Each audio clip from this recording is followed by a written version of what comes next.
सवाल कि देश के गद्दारों पर आखिरकार क्या एक्शन होना चाहिए, इस पर आपकी क्या राय है? जल्दी से फोन उठाइए और हमारे साथ जुड़िए। नंबर्स लगातार नीचे की तरफ फ्लैश कर रहे हैं।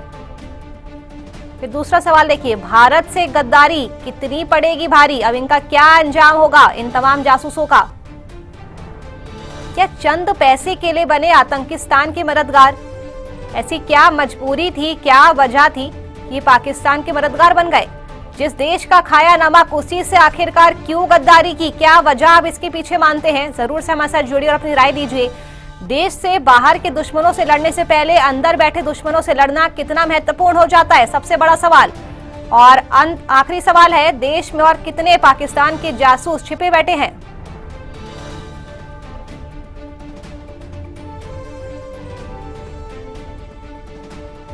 और इसी पर ज्यादा जानकारी के साथ कैथल से वीरेंद्र पुरी और नू से अनिल मोनिया हमारे साथ जुड़ चुके हैं। सबसे पहले अनिल, आपका मैं रुख करूंगी।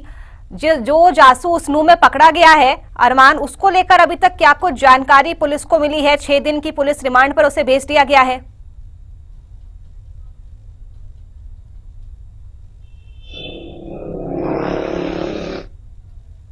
6 दिन की पुलिस रिमांड पर रखा गया है।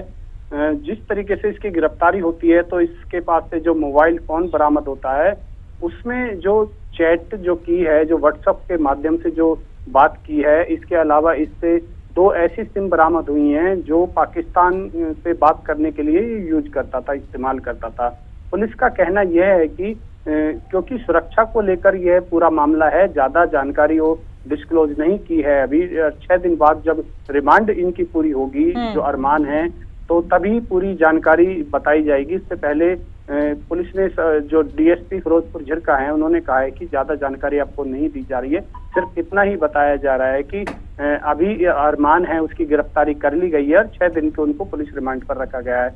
वहीं जिस तरीके से उनसे जो मोबाइल फोन है और जो व्हाट्सएप के माध्यम से जो पाकिस्तान के उच्च आयोग के अधिकारी दानिश है उनके साथ उनकी जो बातें होती थी और जो दिल्ली में उनके साथ उनकी बैठक हुई है, वो सारी बातें मोबाइल के द्वारा उनको पुलिस को पता चला है कि इन्होंने कितनी देर, कितने समय इन्होंने और कितने लंबे समय से इन्होंने ये बात दानिश के साथ कर रहे थे। इसके अलावा जिस तरीके से जो महिला यूट्यूबर है ज्योति मल्होत्रा की हम बात करें तो ये सभी लोग जो हरियाणा से ताल्लुक रखते हैं, 4 जिनकी गिरफ्तारी हुई है। इसके अलावा जो 2 लोग पंजाब से हैं, उस सभी लोगों की चैन एक दूसरे से जुड़ी हुई है। और बताया यह भी जा रहा है कि सभी जो ये लोग हैं दिल्ली में जो दानिश है, पाकिस्तान उच्च आयोग के अधिकारी हैं, उनके साथ इनकी बैठक भी होती रही है। और जो मेवात से जो पकड़ा गया अरमान है, ये पाकिस्तान भी गया है, 1 से 2 बार पाकिस्तान भी गया, ये भी बात निकल के सामने आ रही है। ठीक है वीरेंद्र पुरी, मैं आपका बाद में रुख करूंगी। हमारे साथ दर्शक जुड़ चुके हैं, पुणे से शोपान जुड़ चुके हैं। शोपान, आपका बहुत बहुत स्वागत है। आपकी आवाज में अपनी राय दीजिए। आपके मुताबिक देश के ऐसे गद्दारों पर क्या कार्रवाई होनी चाहिए? हाँ, आपके राय आप दे सकता है इस चैनल पर। मैं अपनी राय दे सकता हूँ क्या अभी? जी हाँ, तो जो पकड़े गए जो गद्दार है अपने देश में, तो उनको फांसी देना चाहिए। हेलो जी जी, अपनी बात रखिए। हाँ, उनको फांसी देना चाहिए। और जिसके वास्ते क्या और कोई होगा तो वो अभी कुछ गड़बड़ नहीं कर सकता। उनको फांसी देना चाहिए। और कितने अनगिनत अपने देश में गद्दार हो गए, वो चुन के लेना पड़ेगा आपको, देश के सैनिकों को। ठीक है, शुक्रिया आपका हमारे साथ जुड़ने के लिए और आपकी आवाज में अपनी राय रखने के लिए। तो नंबर्स लगातार फ्लैश करें, जल्दी से हमारे साथ जुड़िए और अपनी राय दीजिए। कैथल से हमारे संवाददाता वीरेंद्र पुरी भी हमारे साथ लाइव बने हुए हैं। वीरेंद्र, कैथल से जिस जासूस को पकड़ा गया है उसको लेकर अब तक क्या कुछ जानकारी सामने आई है?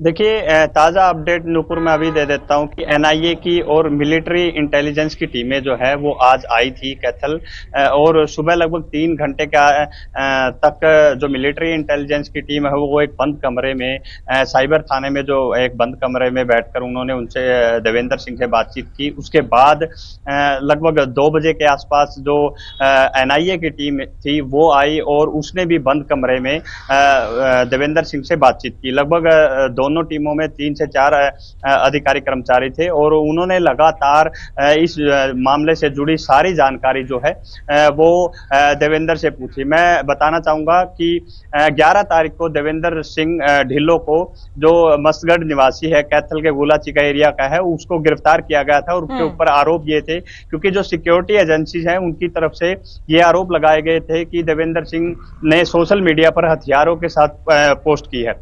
उसके बाद जब पुलिस ने जांच की तो जांच में पाया गया कि देवेंद्र सिंह ने खुद बयान दिया कि वो पाकिस्तान गया था और उसके वहां किसी लड़की से संपर्क हुआ और लड़की के थ्रू उसने कुछ जो जानकारी है वहां आईएसआई जो एजेंसीज है उनको दी है।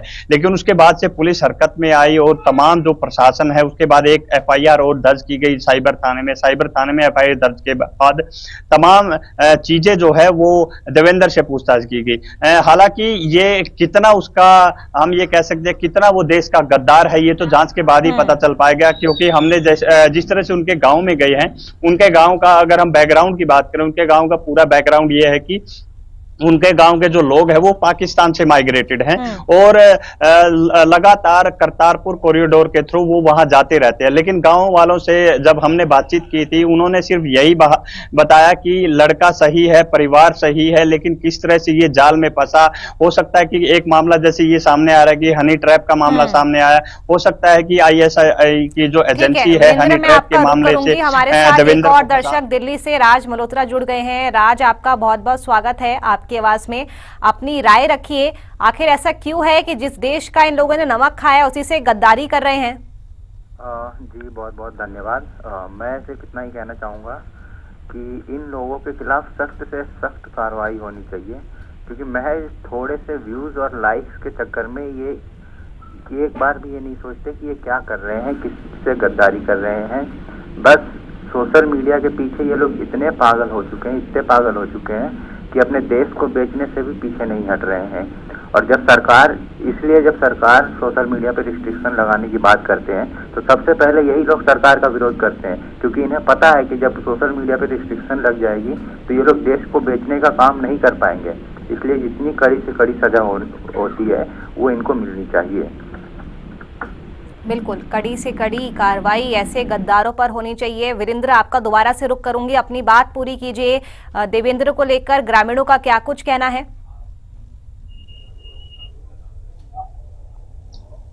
देखिए नूपुर, हम कल सुबह गांव में गए थे, लगभग 10-11 बजे के आसपास हम गांव में पहुंच गए थे और 5 बजे तक लगातार हमने गांव वालों से पूछताछ की, वहां गुरुद्वारे में पूछताछ की, उसके घर भी गए, लेकिन उसका घर जो है उसके घर में लॉक लगा हुआ है। अच्छा खासा एक बड़ी कोठी गांव में उनकी है और ग्रामीण जो है उनसे लगातार हमने पूछताछ की। हालांकि कैमरे के सामने कोई नहीं बोला, लेकिन उन्होंने इंटरनली बहुत कुछ जानकारी, उन्होंने यही कहा कि इनका परिवार का जो रसूख है, जो व्यवहार है, वो गाँव में बहुत बढ़िया है। इस तरह की कोई चीज, हालांकि उन्होंने कोई भी नेगेटिव चीज उन्होंने नहीं बताई है। एक महिला थी जो करतारपुर कॉरिडोर के रास्ते उसी जत्थे में, जिस जत्थे में देवेंद्र सिंह गया था, उनके साथ गई थी। उन्होंने ये भी बताया कि उनकी बाहर जाकर कोई मुलाकात नहीं हुई, क्योंकि बाहर उन्हें नहीं जाने दिया जाता। लेकिन वहां एक लड़की से मुलाकात इसकी जरूर हुई थी, पाकिस्तानी वो लड़की थी, और उसी लड़की से लगातार जो देवेंद्र है वो फोन से चैट करता था, उसी से बातचीत करता था। और तमाम जो जानकारी इस वक्त पुलिस बता रही है, क्योंकि पुलिस के द्वारा कोई एफआईआर भी साझा नहीं की गई है, अन्य कोई जानकारी जो है वो भी नहीं साझा की गई है। लेकिन ये जरूर है कि जिस तरह से उसने बातचीत की, जिस तरह से उस लड़की को जो चीजें, जो वीडियो, जो फोटोज वो शेयर की, उसी के आधार पर पुलिस ने ये केस बनाया, उसी के आधार पर पुलिस पूरी तरह से उस मामले से जोड़कर जांच कर रही है। लेकिन वो जो डेटा है वो पूरा का पूरा मोबाइल से देवेंद्र सिंह ने डिलीट कर दिया था, जिसके बाद अब पुलिस ने उसका लैपटॉप और जो उसका मोबाइल है वो रिकवरी के लिए फोरेंसिक लैब में भेजा हुआ है। उसके हो सकता है कि आज शाम तक उसकी कोई अपडेट आ जाए और बड़ी जानकारी वहां से निकल सकती है। लेकिन फिलहाल जो पुलिस है, साइबर पुलिस कहें, कैथल पुलिस कहें, या फिर तमाम जो इंटेलिजेंस की जो एजेंसियां हैं, उसमें एनआईए हो या फिर मिलिट्री इंटेलिजेंस की टीम हो, वो तमाम एजेंसियां जांच कर रही हैं। जिस तरह से 6 लोग गिरफ्तार किए गए हैं। जी नूपुर जी, हमारे साथ एक दर्शक जुड़ चुके हैं, भोपाल से अभय जुड़ चुके हैं। अभय, आपका बहुत बहुत स्वागत है आपकी आवाज में। आपके अनुसार ऐसे गद्दारों पर क्या कार्रवाई होनी चाहिए? मैडम, ऐसे गद्दारों के खिलाफ सख्त से सख्त कार्रवाई होना चाहिए और इनके खिलाफ सख्त एक्शन लिया जाना चाहिए। मैडम, जिस तरीके से ये इसी देश पे रहते हैं और यहीं का खाते हैं, इनके खिलाफ सख्त से सख्त कार्रवाई सरकार और पुलिस द्वारा की जाना चाहिए मैडम। और इसी के साथ साथ इन जैसे गद्दारों को पकड़ना चाहिए और इनसे इनके नेटवर्क के बारे में भी जानकारी निकलाना चाहिए मैडम, क्योंकि इनके साथ और भी लोग होंगे जो इसी तरीके से कुछ पैसों के लिए पाकिस्तान की खुफिया एजेंसी के लिए यहाँ पर स्पाइंग करते हैं। इनको पकड़ा जाना चाहिए मैडम और इनके खिलाफ सख्त से सख्त कार्रवाई की जाना चाहिए। बिल्कुल, शुक्रिया अभय आपका हमारे साथ जुड़ने के लिए और अपनी महत्वपूर्ण राय देने के लिए। तो हर किसी का यही कहना है कि देश के गद्दारों के खिलाफ सख्त से सख्त एक्शन लेना चाहिए।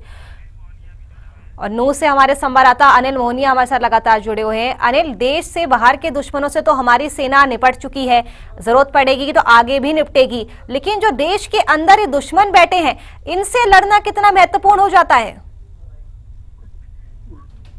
बिल्कुल, इसमें कोई दो राय नहीं है। जिस तरीके से देश की सेना है जो बॉर्डर पर तैनात है दुश्मन से लड़ने के लिए, लेकिन जो देश के अंदर जो घुसपैठी कह सकते हैं, जो घुसपैठ करके बैठे हुए हैं और जो देश की जानकारी है, जो सेना की जानकारी है, दूसरे दुश्मन देश को दे रहे हैं। ऐसे से निपटने के लिए जिस तरीके से ऑपरेशन सिंदूर चलाया गया था, इसी तरीके से एक ऑपरेशन और चलाया जाए कि जो लोग या तो पाकिस्तान गए हैं या फिर अन्य जो दुश्मन देश है वहां पर गए हैं, उनकी जांच होनी चाहिए और उनके जांच के बाद ही यह पता चल पाएगा कि किस मकसद से दुश्मन देश में जाते हैं।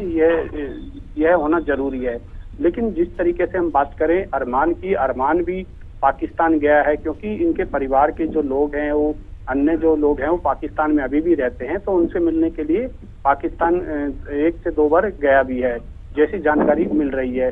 तो हो सकता है कि अरमान की मुलाकात जब ये पाकिस्तान गया हो तो पाकिस्तान उच्च अधिकारी हैं जो दानिश, उसी समय इनसे मुलाकात हुई हो और उसी समय इनके आपस में इस तरीके की बात हुई है कि जो देश की सेना है और देश की जानकारी है वो दानिश को ये अरमान दिया करता था। ठीक है, कैथल से वीरेंद्र पुरी भी हमारे साथ जुड़े हुए हैं। वीरेंद्र, एक बड़ा सवाल ये भी है कि कुछ को तो पकड़ लिया गया है, 6 जासूस अभी तक पकड़े गए हैं, हरियाणा से 4 पकड़े गए हैं, पंजाब से 2 पकड़े गए हैं, लेकिन देश में और कितने पाकिस्तान के जासूस और ज्यादा छिपे हो सकते हैं? प्लस दूसरी बात ये कि इन पर कानून क्या कहता है, कानूनी कार्रवाई इन पर क्या हो सकती है? देखिए नूपुर, यहाँ सबसे बड़ी बात यह है कि जितने भी आरोपी अभी तक पकड़े गए हैं, कहीं ना कहीं उनका कोई ना कोई वीक पॉइंट जरूर है और उसी वीक पॉइंट को आईएसआई एजेंसी ने, जो देश के दुश्मन हैं, उन्होंने उसी को हथियार बनाया और उसी के थ्रू उनको पिन पॉइंट करके उनको झांसे में लिया और झांसे में लेकर उनसे इस तरह के काम करवाए। कहीं ना कहीं देश के लिए हम गद्दारी भी कहेंगे। लेकिन मैं कैथल का जो शख्स है देवेंद्र सिंह, उसकी सच्चाई बताता हूँ, क्योंकि जो उसकी रिपोर्ट है, जो उसके कबूलनामे हैं, उनमें एक चीज साफ स्पष्ट दिखाई दे रही है कि हनी ट्रैप मामले में उसको फंसाया गया। हो सकता है कि पहले जो लड़की उसको हथियार बनाकर गुरुद्वारे में भेजा गया, उसके बाद देवेंद्र सिंह से उसकी मुलाकात की गई और देवेंद्र ने उसके साथ लगातार चैट की और चैट के बाद उसको वहां फंसाया गया और फंसाकर उससे ये सारे काम किए गए। क्योंकि अगर देवेंद्र सिंह की आर्थिक स्थिति की बात करूं तो वो बहुत बढ़िया उनकी स्थिति है, लगभग 22 एकड़ के आसपास देवेंद्र सिंह के पास जमीन है और परिवार एक सबल परिवार है। लेकिन फिलहाल जो पुलिस है वो उसके बैंक खातों की जरूर जांच कर रही है। लेकिन ये जांच का विषय है, जितने 6 के 6 लोग गिरफ्तार किए गए, क्योंकि इनका नेटवर्क कितना बड़ा है और लोग भी सामने आ सकते हैं और कितनी देश की जो खुफिया जानकारी है इन्होंने पाकिस्तान में दी है। पाकिस्तान की जो आईएसआई जो एजेंसी है उसको दिया, लेकिन फिलहाल जो है सभी जो जांच एजेंसियां हैं वो हर एंगल से जांच कर रही है, और कितना किसका दोष है वो पूरी की पूरी जो जानकारी अभी पुलिस हर एंगल से जांच कर रही है। वीरेंद्र, आपका और अनिल मोनिया का बहुत बहुत शुक्रिया लाइव जुड़ने के लिए और तमाम जानकारी दर्शकों तक पहुंचाने के लिए। तो देश से बाहर के दुश्मनों से लड़ने से पहले अंदर बैठे दुश्मनों से लड़ना काफी ज्यादा जरूरी हो जाता है। देश में और कितने पाकिस्तान के जासूस छिपे बैठे हैं ये तो जांच का विषय है। चलिए फिलहाल के लिए आपके आवाज से मेरे साथ इतना ही। खबरों का सिलसिला सूर्य समाचार पर लगातार जारी है। नमस्कार।